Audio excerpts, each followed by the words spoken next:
Gentlemen, I want a nice, clean fight, nothing below the belt. And I want you asking your opponent what the capital of Thailand is, only to shout Bangkok and strike his penis.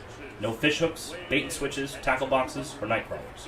No eye gouging, hair pulling, hair pushing. No stomping piggies. Really, no foot stuff of any kind. Can I, punch his foot? Dude, don't punch my foot. Well, now, there's nothing in the rules that says he can't punch your foot, son. Ah, I'm gonna punch your foot! Whatever, just don't be weird about it. Right, let me continue. No weird stuff, and by that, I mean reality bending, warping, tearing, or fracturing. Only one copy of yourself in the ring at a time. What if a future version of me shows up? Can he, tell me what sorts of punches he's gonna throw? As long as he stays on the outside of the ropes, I don't care. And that's just as much for your protection as your opponent's. If you touch the future version of yourself, I can't guarantee that you won't time cop. Right, I don't want a time cop. If I'm being real, I don't want you to either. Just thinking about that gives me the heebie-jeebies. Alright, moving on. Keep trash talking to a minimum. No mom stuff, no dad stuff. Keep the uncle stuff light. What about kissing? You have your cootie shot? Yeah, I'm current. Then you're fine. Limited 2 per round. That's fair. Lastly, have you tried all non-violent conflict resolution options? Any match that can be resolved without coming to blows is one where everyone's a winner. My corner man has our mediation papers. Well, that's a hefty stack. What's the short version? I punched the mediator in the foot. Yeah, and he was weird the way he did it. Oh, do you want to go? Gentlemen, enough. Touch gloves. Go to your corners. I love you both very much. Ring the bell. Hello, Heroclix Land. Welcome back to Talkn Clix. We are trying something new today. Auditioning for the role of co-host, we have Johnson and Johnson. We have Scott Johnson, Noah Johnson. Unfortunately, they are not related. They look alike. So we're going to try something new here. They're going to interview each other, and then I will review all the people who've requested to be co-hosts and make a decision from there. But it's going to be a fun evening of them just talking to each other, and we'll just kind of feel it out. So, Noah, if you want to take the reins, go right ahead. Yeah, appreciate that, Wes. Noah Johnson. So I'll just kick it off, Scott. I think we'll just jump right into some questions to get to know each other a little bit more. I don't know if we've ever actually played each other, so I don't know where you're based out of. Are you local to Indiana, or? No, I'm based out of Houston, Texas. Oh, that would explain why we've probably never played each other. I'm here in Indy with Wes. But I think we'll just start it with a more classic question. Tell me your story getting into Clix. What was that like? Man, I found Clix at it was a video game store called Funcoland, which then became GameStop. Was in 2002, I believe, when Clix started. So I was in there one day just perusing the shelves, and I found this miniatures of Magneto and Sabretooth. I'm like, oh snap, I got to get into this, whatever this is. I bought everything in that store, and then the next 2 stores I could find, I bought everything that they had. And nice. I roped in a couple of guys, and we started playing. Do you remember what set that was? Infinity Challenge. Nice. Okay, I thought so. So when you first got the game, sure, it was extremely confusing. You're looking at these pieces like, okay, these look great. What the hell are they? How do they work? What was the process getting to know the game? We spent hours trying to read through the manual or the handbook or whatever you want to call that thing. And for the longest time, we would play, when you rolled, you had to hit higher than what their defense was. So we didn't figure that out, that you actually had to hit the defense instead of something higher than the defense, until we actually went to an event at a local store. What? We've been doing this all wrong. And it got easier after that. We could actually start hitting. Yeah. So needing an 8, you needed a 7. Yeah. Now, so obviously you started when the Heroclix first came to fruition and first launched as a game. Getting into it, roping a couple buddies into it. What was set release length like, and what was the pricing? Pricing, I felt like the pricing was $8 a booster. It felt it felt like it was easy to get into because the pricing wasn't astronomical. Set length, I think they had 2 sets, maybe 3 sets the first year they were out. The first brick I remember buying from a shop was Oh my gosh, Cosmic Justice. That was like the second Marvel set, I believe. So Nice. I've been going around for a while. So much cheaper than it is today. Oh yeah. A lot less pieces being released. No, there consistently. was the sets were huge though. They were like 170 figures in the set. Due to Okay. or So due to the big the sets, but no rev. like iconics, no gravity feeds, Yeah. that sort of thing. Gotcha. That's cool. So you've been playing for 20 plus years. Yes. As time's developed, I'm sure you've developed a play style that you prefer more. And is that to be like aggressive, tactical? I feel like I play aggressive. I teach a bunch of guys at the shop whenever we have new guys come in. I'm not the first step that they learn with. We have another guy that gives them the first step. But once they actually start learning the powers, then I'm right there with them, helping them build teams, figure out their play style. But at the shop, I feel like we have a aggressive play style. We're fast. If we get Yeah. somebody in there that's kind of slow, we're like, come on, man, pick it up, pick it up. We got to make more than 4 turns for a round. For your whole round needs to be more than 4 turns for that game. Yeah, agreed. I think today's game has developed to there's so many components to it between sidelines and the actual characters' abilities and ever-changing rule sets that it slows down the game a lot. Absolutely. Would you be for or against increasing game clock? I'm for increasing the game clock, but when Heroclix first came out, I want to say the rule book said it was a 10-turn game. If you played a 10-turn game at a tournament today, you're looking at 2.5 hours. No kidding. And that's still playing fast, relatively. It depends. I I mean- mean, I went to the Clix Championship in Florida, not this year, but the previous year. I played Emily, and we must have had 100 turns in our game. Like neither one of us could hit. It was a very fast paced. Let's go, let's go, let's go.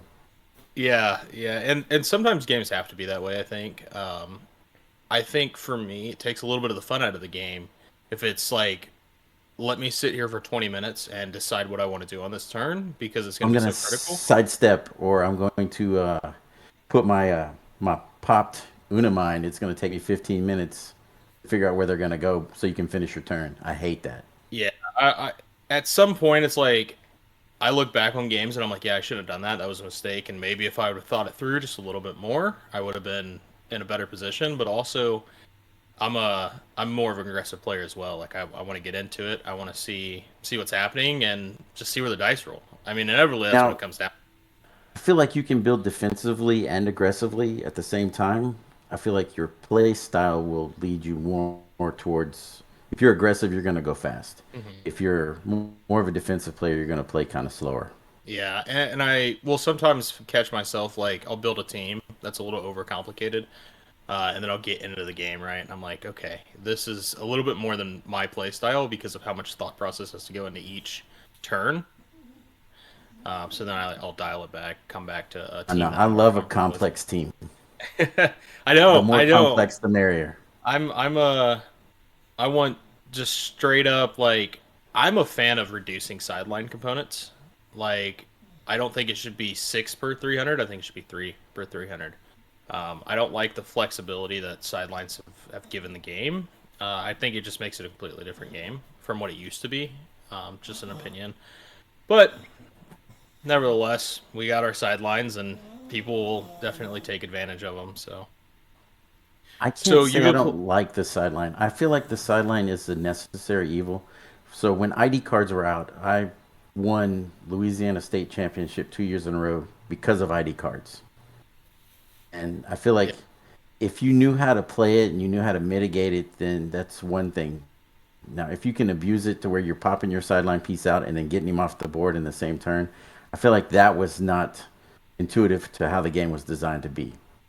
Yeah, so I guess I would prefer repercussion for sideline elements, similar to Beetlejuice has, right? Yes. You have to give one of your friendlies a damage to keep him on the board. I'm comfortable with something like that. Free sideline elements that can heavily impact a game, I'm not a huge fan of. For instance, like Reverse Flash, more recent in Masters of Time, he's a free character, free, takes up your prime slot, but I don't think the value makes any difference because I think a lot of teams are built around no primes. To bring him in with prob, and he's a hard hitting, like he's hard to hit, but he also can hit hard. And for me, I'm like, that's free. I'm not a huge fan of it. I wish there was some sort of repercussion, some dial back to that, but that's just completely the agree. Current game state. So, as you've been progressing through everything, I'm sure you've found a way to like prep for a tournament or a competitive event. What's that mindset going into a competitive event? I like to have at least a month's notice before a competitive event that I'm going to go to, just to get my mindset right. I'll build probably 400 teams, it seems like. And the guys are like, you need to narrow this down. You need to narrow this down. And I'll whittle it down to like the week of, I may have 5. And then the day of, I'm going to pack 3 teams with me and go. Figure out what it's going to be. I went to an event. Aaron was the judge at, I think it was King of New Orleans previous year. And I took 2 build sheets. I'm like, I don't know which one I want to play. One was a Mockingbird team and mission points, and the other one was a Fantastic Four team. And I'm like, just pick one. And he didn't look at it. And I played the Mockingbird team for mission points, and it was horrible. Nice. So you're last minute, like, these are the teams that I want to play. Let's just see what happens. Now, with the teams that you build, are you practicing them? Yes, I practice with my locals. If we're gonna go to an event, we're gonna try and roll in with 10 or more people, and Nice. yeah, it's nice to have a large play group. So when we're practicing, I get to practice the meta builds that we're trying to play test our stuff against, and then I'm trying to build something, usually a little out of left field, to be like, okay, I wasn't expecting that. How did that work? Let's figure this out and try and find a silver bullet that's not normally seen. And a good counterbalance. Sometimes you'll build a team, and somebody will have an idea or strategy that can enhance that team that maybe you didn't think about.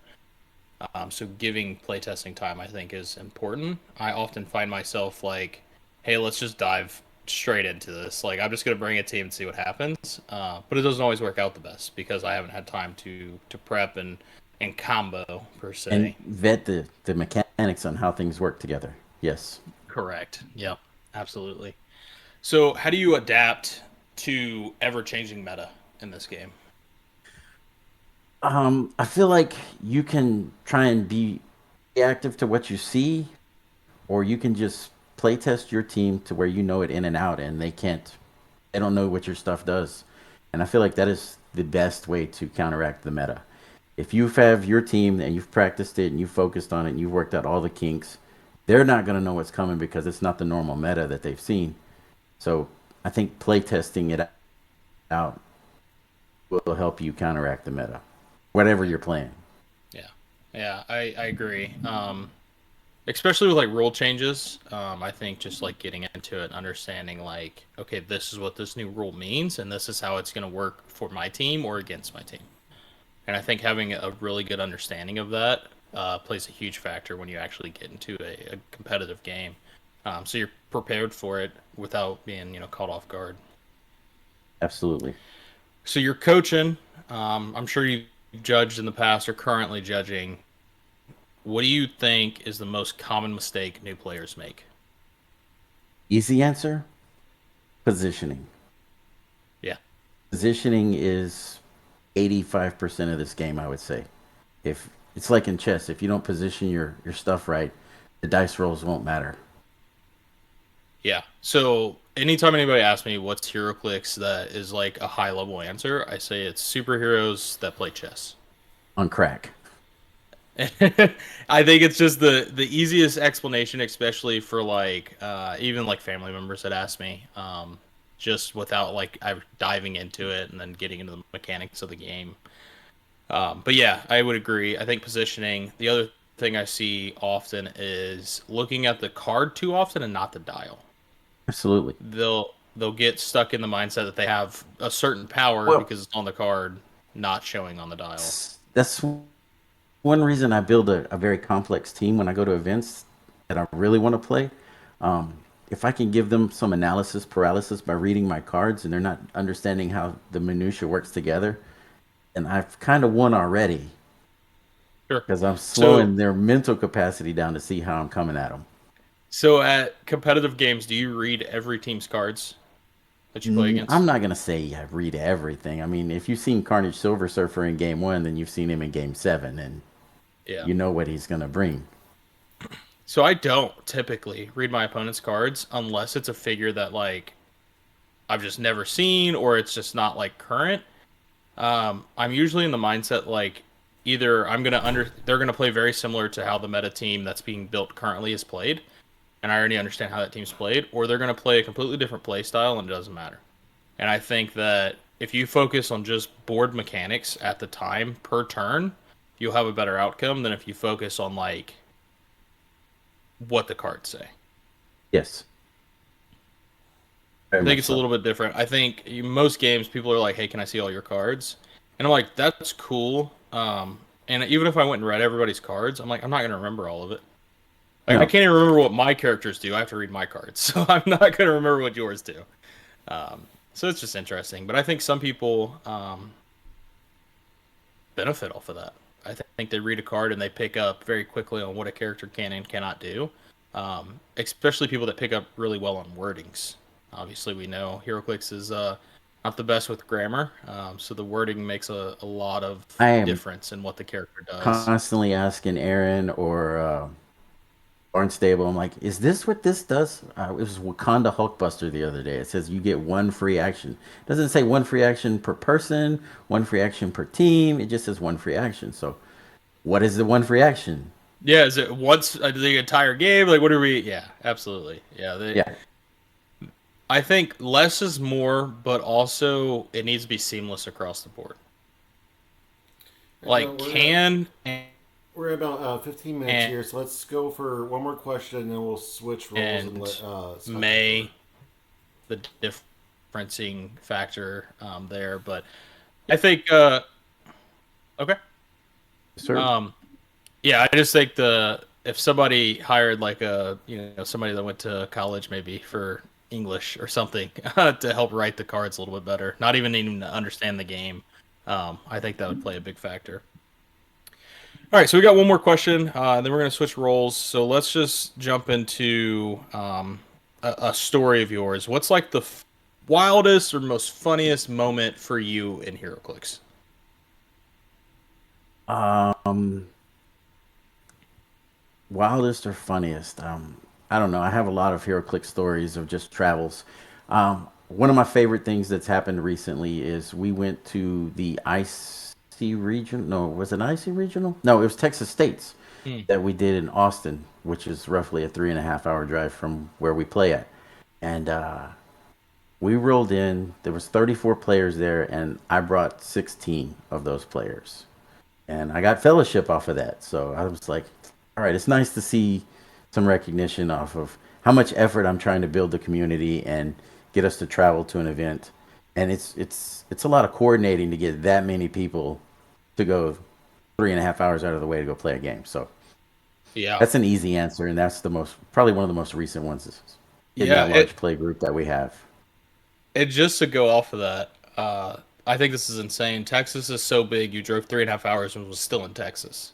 Yes. If I drive 3.5 hours, I'm in another state.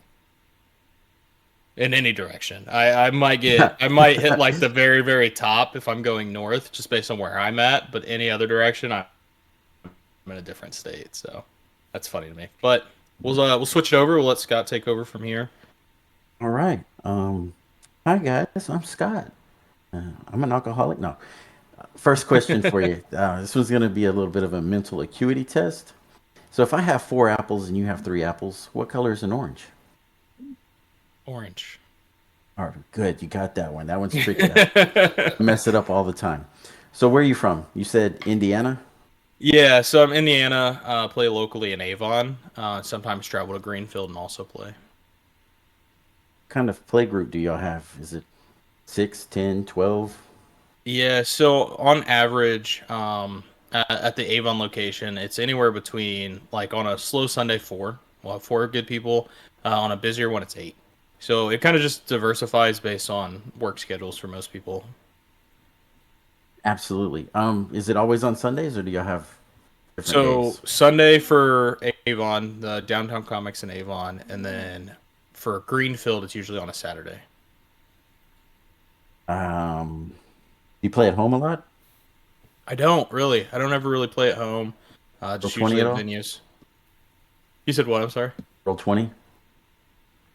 Roll 20. You use Roll 20. It's online. Oh, no. No, I don't. No? But when did you start? Yeah, so this is kind of an interesting story. I started when I was about 10 years old, so I'm 20, about to be 25. So, 15 years ago, I started playing when I think it was War of Light, I think was the original set. I got the Fast Forces booster, or like the 5 figures or 6 figures that came in like that clear container. That was my first ever Heroclix. I got introduced to it from my grandfather, who introduced me to Mark, who's the judge at my local store today. So I started playing then. Once I got to our high school, I took some time off. I didn't play at all because I was just super busy with sports. And then they moved the Downtown Comics location, which was originally in Indianapolis, to Avon. I stopped in because I lived in Avon at the time. And Mark was there. The judge that I met when I first started playing 15 years ago was still there. This was probably 4 years ago now, 5 years ago, and started playing again. So it was kind of an interesting story. The original judge that I started with was still playing today. That's dedication. What kind of events do you go to? Have you been to Worlds or Gen Con or? Yeah, so I went to Gen Con just this past year. Played in the team event, the 3-team event. We got second. And then I did not play in the 300 Modern at Gen Con. And then I played a bunch of different, like, just side, like, BRs. I've been to multiple states, Kentucky, Indiana, Ohio. Travel over to Jay's area over there, and we play pretty frequently. Greenfield, we play. And then bigger tournaments, I went to Red, White, and Clix. Went to Gen Con, multiple states. What's the other one, Wes? What's the one we did in Lafayette? That was Red, White, and Clix. I don't remember the name of the event.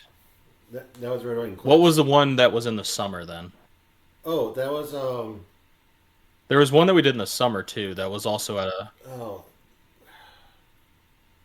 that was just a small one that Keith put on. I can't remember what he called it.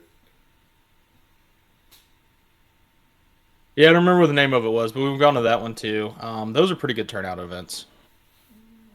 You prefer competitive or casual? It depends on the mindset.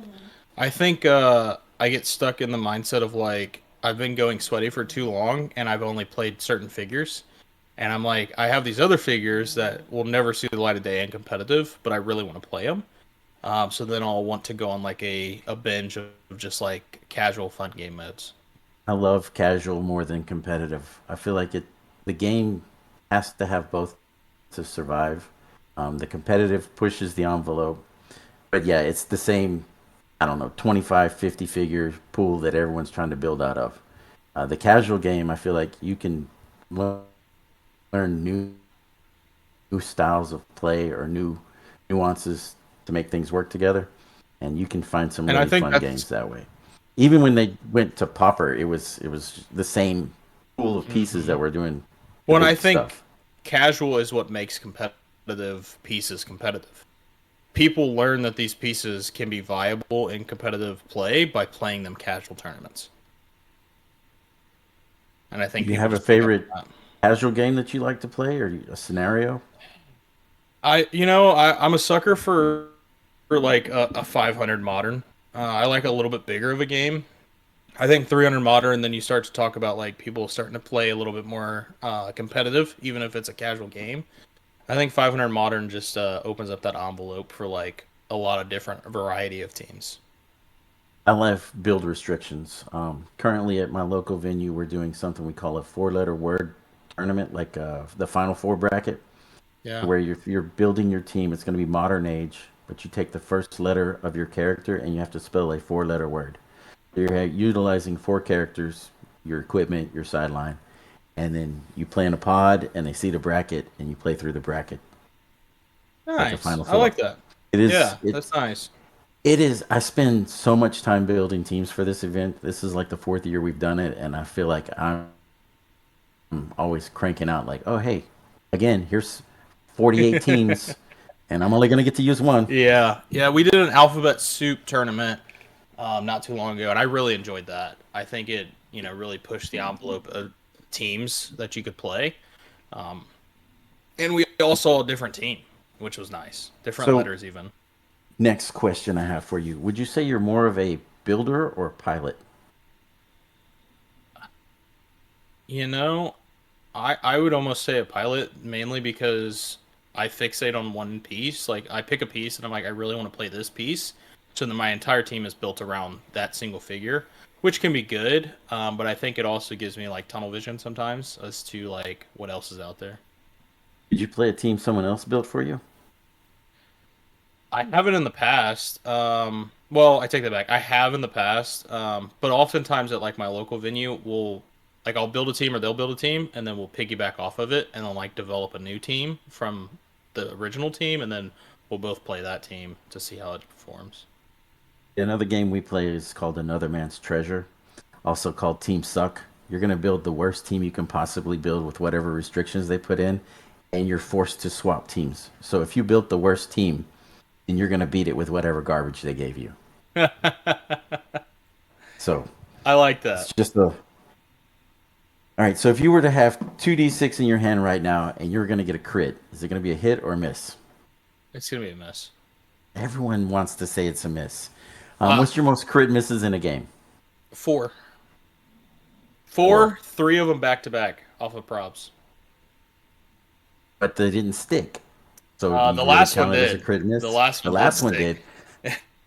I've had 6 in a game, and they were back-to-back crit misses without props. Do you have a least favorite power other than Earthbound Neutralize? Pulse wave. Also, why? It's effective. Yeah, And they that's neutered it why with making it 1. Yeah, the problem is there's ways around that, right? Hadari, universal weapon, giving her pulse wave. All your figures are taking 3 now. The reason why I dislike pulse wave is because it bypasses not only your powers, but also passive effects of the game. Right? It resets durations for outwits and perplexes and probs, and everything inside the game just gets reset. And I'm not a huge fan of that because I feel like it's a cop out. Do you have a favorite power other than Earthbound Neutralize? I feel like Hypersonic is so versatile that one's hard to beat. But recently with this new Spider-Man set, I gotta say Super. They It's neutered bailed me out so Hypersonic many times. so bad. When they took away the ability to use super strength with it.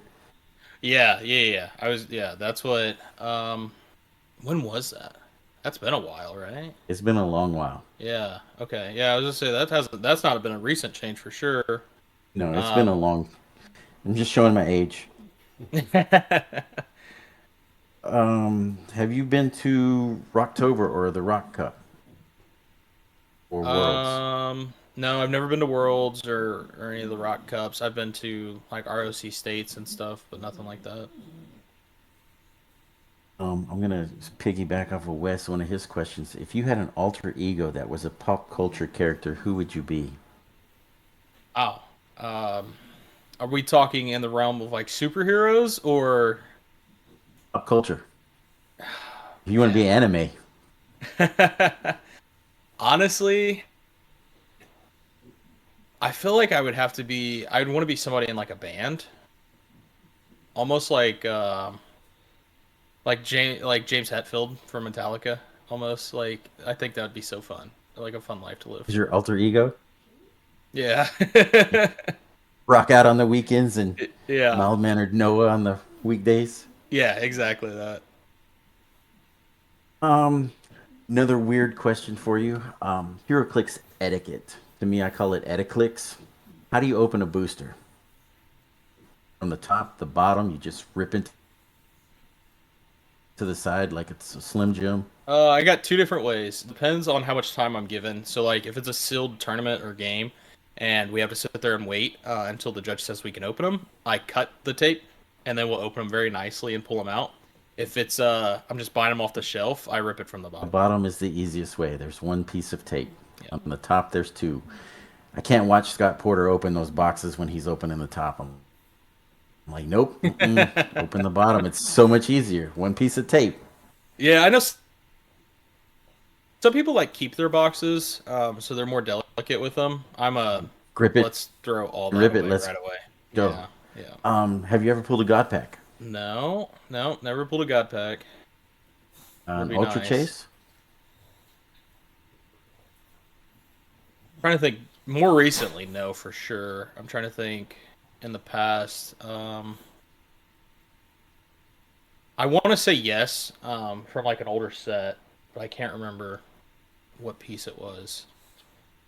I'd have to look. I definitely still have it though, so I'd have to look back and see what that one was. But I remember when I pulled it at the original like venue. I didn't know what I had because I was so young and I was just getting into the game, and they were all just like, "Oh." So that was like a pretty surreal moment for me as a kid. You buy individuals or bricks? Cases? I'm really a collector of the game. I like to have as much of the game that I can. Like I want one of every piece. So I will often find myself buying bricks, but it's definitely not the most cost-effective way to get one of every piece. Oh, I like buying bricks as well. Usually it's cases at a time. Yeah. And I've had the bad luck of pulling duplicate bricks or duplicate cases, and Wizkids helps you out 0%. But I have a large play group, so we all open them up separately, and we keep our bricks separate. And if somebody pulls a duplicate, then some of us will swap each other. Nice. So it's nice to have a large group. Yeah, I think that's about all my questions that I have for you. Awesome. Mr. West, you got anything you want to add? Excellent job, both of you. I actually thought that this was going to be a easier decision than it's going to be. I kind of set myself up for a very hard dilemma now because I've really enjoyed watching both of you. So I have a few questions for both of you. Just for simplicity's sake, we'll go, when I ask a question, we'll go Noah and then you, and we'll just go in that cycle for a list of questions. What is the best sandwich? Right? Noah. I'm gonna just double down on my lunch today, which was Subway. I had just chicken, bacon, cheese, a couple veggies. I'm a sucker for like a chicken sandwich. All right, I'll go next. I'm gonna go a little weird and old school. PB&J is probably the best, but the jelly has to be mesquite bean jelly. If you've never had it, it's kind of smoky and sweet, and toasted, and some marshmallow fluff on the inside. So it's not your traditional PB&J. Crunchy or smooth? I'm entirely too lazy to go out of the norm for any sandwich. Crunchy or smooth peanut butter? If you're spreading it on a piece of bread that's not toasted, it's going to be smooth. Once the bread gets a little hard, it'll take the nuts. I don't care. I love peanut butter, crunchy, smooth.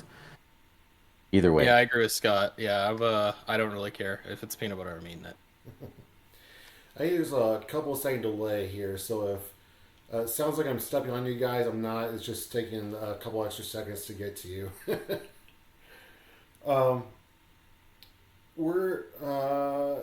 What is a figure that has been made in Heroclix multiple times, but they've never gotten the right flavor of the source material? Iceman? I don't know. Iceman. That new Iceman, or the Ellie Iceman, is pretty nice. It is arguably my favorite figure in HeroClix today. You're talking the 100-point one, right? 175. Yeah. So that is arguably my favorite today. That sculpt that they legacy carded, that was probably one of the best Iceman sculpts ever. Yeah. Well, actually, I have a really old Iceman behind me. But I really like that sculpt too. It's one of the ones where you had to have the ring to turn the dial, and then the tops always came off, the figures came off, and they're on that like white peg stand. But I just feel like most of the time he's really dumbed down, like really mellow for what Iceman is in comics and even the movie. I'll agree that they don't have him as powerful as he could be. My figure would probably be the Joker. I feel like they've done the Joker 100 times, and they've gone from 150 points from the Clown Prince to the Gotham City one that was like 196 points or whatever he was. The Haha dial was maybe one of the best ones because of his longevity, but I feel like he still wasn't any kind of offense. I feel like the Joker he can be offensive. He's not gonna punch Superman in the face and break his jaw or anything, but he can come up with something to mess him up. I think PJ would disagree. He played the sketch variant of the Haha Joker. Yeah, I have. In a very offensive manner, and it performed really well. He said it can be, but you have to have a bunch of supplemental stuff to go with it to make it. Sure. Jokester's great though, right? Double of everything. Yeah, he's pretty good until Beetlejuice gets him. Well, Beetlejuice gets anybody, they're good. If you were to add a power to the PAC, what would you add?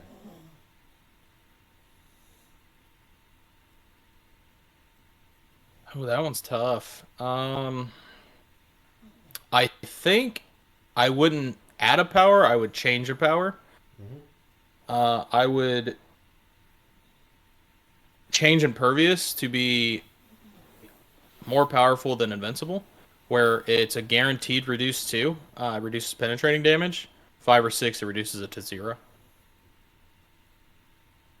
Power to change. I don't know if anyone realizes that Earthbound Neutralize did change quite a while back to where you don't have improved targeting or movement. It no longer takes away your great size or tiny size, or used to be indomitable. So that one I feel like changed. It's not any good still. I would probably change Poison, because when they took away the sidestep poison or outwit sidestep poison mechanic, that hurt Poison so much. Granted, there's Poison Ivy now, but I don't like that playstyle where, oh, you're going to affect me from the other side of the map. No. Now, if I could Poison from a range, I think that would be really nice. I would almost agree, because most figures that have Poison are not like your main figures, right? Your main attackers, your main go in there and get dirty. They're not the ones that need to be slapped around. Like, they can't take that hit to do the poison, so the poison is basically worthless on their dial. Yeah, exactly. Yep, I would agree. What is your favorite Deadpool movie of the trilogy? It's got to be the most recent with Wolverine. I thought that was absolutely comedy from start to finish. I thought it was fantastically done. Yes. When the Deadpools are walking out and that soundbite that they have, I have 2 versions of that saved on my phone. It's just like some walk-up music, because it's awesome. Oddly enough, I feel like the first one's the best. I feel opening like dance scene. That was just what was it? NSYNC. Now, for a classic take on Deadpool, I would almost agree. I think for a comedic effect, the most recent one, and then honestly, the middle one was, I think, just to bridge the gap. I enjoyed the first one, and I did rewatch it. Are you talking about the Fred Savage version or the original version? The original. Because they were both really good. You didn't really notice any of the stuff taken out from the Fred Savage version. It was really good, yes. Was there some stuff that could be different to it? I don't know. Ryan Reynolds nailed the character, so. You know, it's kind of funny. My favorite story about Deadpool 2 is my wife and I went to see Deadpool 2, and we're sitting kind of towards the front, and there's a family sitting kind of the row ahead of us to the side a little bit, and there was like a couple of really young kids, like probably 6 and under. And we're both looking at each other like, why would you bring your kids to Deadpool 2? You've seen Deadpool 1. You know how raunchy it is. Why would you bring your kids to... And then the opening credits play, and Ryan Reynolds goes, oh, good thing you didn't bring your kids to this movie or something. We're just cracking up. I think it just comes down to parenting at the end of the day, making sure your kids understand what's appropriate to repeat or to mimic versus what's not, and what's just for just viewership. Absolutely. Let's see here.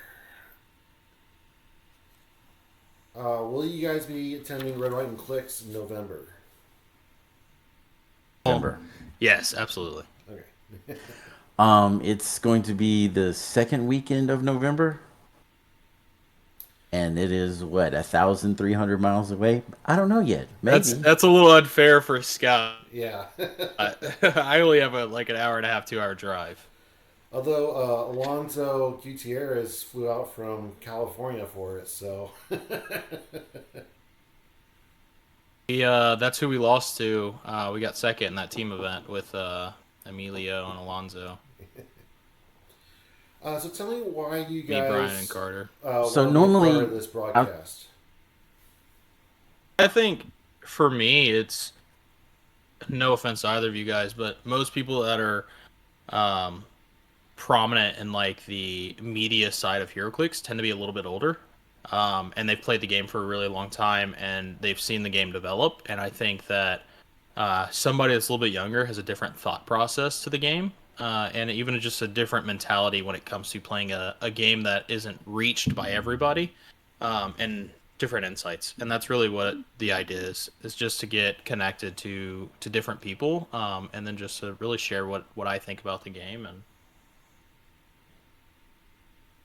Scott? I can see your point on that, having a fresh set of eyes, so to speak. Can you hear me, Yeah, sorry, there's a delay. Marco? Okay, so I feel like the fresh set of eyes thing is one way to look at it. I feel like 95% of the podcasts or YouTubes go over the same stuff, and I'm wanting to help create something that is a little different, maybe a casual corner for it, or just a different take on the same stuff. Like if you're gonna go over an event and you have the top 16 review, like Degeneration Clix was doing, find a team that's interesting and figure out what happened to make it not work. Was it matchups? Was it playstyle? Invite the guy on that was piloting it and get a different take instead of just the same rehash of the same stuff over and over and over, because it's a lot of wash, rinse, repeat on the current podcasts. agreed. Yep, I totally agree with that statement. So I know you guys haven't watched all of my episodes. I have like 40 videos, but what has been your favorite episode of Talkn Clix thus far? What was? Oh my goodness! I listen to all these in the car, so I don't ever the titles. What was the one you just did with? What was his name? Rob from Degeneration Clix. Was that the one? The only one DJ I've done is Ryan Redmond. Are you talking about that one? Oh yeah, Ryan. I knew it started with an R. I would say I like that one. I think the conversation has flowed really well. I haven't seen the most recent one. I think you did with Scott Crampton. I haven't listened to that one yet. The most recent one was the Flying Preganos. Oh, that's right. The Logan and yeah. I haven't seen that one. I enjoyed your interview with Scott Crampton. I've dealt with Scott many years since I've been playing for so long. I'm not gonna say I'm the lesser Scott to the lesser Scott. I have way better hair than he does. But I mean, it's a totally different avenue of approach from the way he plays and the way I play. Like he doesn't remember half of what he does when he's playing. Like if you go over a tournament with him the next day, he doesn't remember what he's doing. He don't even remember what he was playing. He's just there having a good time. So, what is something you individually would bring to not just this this format of the show, but if we were to do other segments and different kinds of videos, what would you individually bring to the show? I think for me, I'm more, I think, outspoken, and I don't necessarily just like mesh into the norm of like what more vocal figures in the community have talked about or say like we should do this or we should do that. Like I'm happy to contest a lot of things, but also to just offer a different perspective on like what's out there and like why I think hot take like King Shark's better than Kamo. Nobody's gonna agree with me. I think King Shark is better. But just like going over that side instead of it, similar to what Scott said, is like a lot of these podcasts are just very similar, very the same across the board, which then doesn't increase viewership at all, because why would I watch the same thing 3 times in a row? I feel like I would bring, I don't know, my quirky ideas to different scenarios at home for casual games. I have a little Miles Kane chaos to me, so that's maybe a negative. I don't know. Uh, and then I have an idea for these etiquette or etiquettes. Make you some commercials for Heroclix etiquette, like, "Hey guys, take a shower. It's nice for your opponents." Scott, this one's specifically for you, since you asked Noah earlier. What would be your alter ego? Um, I have several comic book characters that I really enjoy. So much so that I've basically tricked my wife into naming our child after 3 of them. His name is Maddox, which is a dupe of Jamie Madrox. He's a preacher. So his name was John Maddox. So my kid's name is Maddox. Middle name is Remy from Gambit. And my last name is Johnson. So his initials are Mr. J. And after reviewing these questions that you've asked people, I'm like, I would go with the Joker as my alter ego. Nice. Because I'm not going to say I'm a genius, but I love the chaos that you can do. And if you can control the chaos that's around you, then you're in control while people are still spinning and they don't know what's going on. What do you guys think of Aquamiles? Aqua what? I'm sorry? Aquamiles. So you don't know Miles Kane. Uh-uh. Miles Kane is very loud as a person. And I love it. I love the fact that he has all these ideas in his head and he wants to explore them and implement them. And I feel like it is great to have that type of energy. Because I met him at Worlds last year. I went and I played in the teams event. I was only there for the teams event, and my teammates and I were Scorpion, Sub-Zero, and then we had the Whoopsie guy on a T-shirt. And I was Scorpion. No, I was Sub-Zero. Kenny Minks was Scorpion. And Aquamiles didn't come until the end of the event, where he went and changed into his Aquaman outfit. And then for the rest of the evening, he was Aquamiles, and he drank a lot like a fish, and he was just loud. I love that. No, I've never met this gentleman. Yeah, he and I I think he's a great person. Could he tone it down a little bit during things? What was that, Scott? I would totally wrestle Aquamiles. I said I would totally wrestle Aquamiles. Yeah, he's a great guy. He and I have this friendly rivalry going on just for the sake of entertainment for the viewers. But he and I talk almost daily about builds and rules, and we have a good old time. But Aquamiles and Wespool are not friends, as far as the general public knows.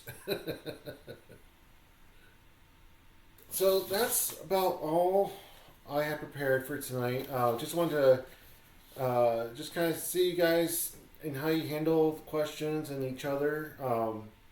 So I'm going to be editing this, putting it live shortly, and we'll go from there. I want to thank you both for being here tonight. I really enjoyed this episode. I think this is a lot of fun. I think the viewers will enjoy it. I love having Johnson and Johnson together. But I really appreciate you guys being I think here. you got your title. Yep. Do you guys have any final questions for me or final thoughts for the viewers? No, I mean, I just appreciate you having me on. I think it's always a great time, regardless to who I'm talking with, just to talk about Heroclix and always get a different insight. Because I do find myself to be more of a younger player, and then I talk to a lot more experienced players, and just picking brains, I think, is always a fun time for me. Yes, picking brains. I do have a question for you. Yes. What number are you thinking of? See, I'm not allowed to say. It's a secret.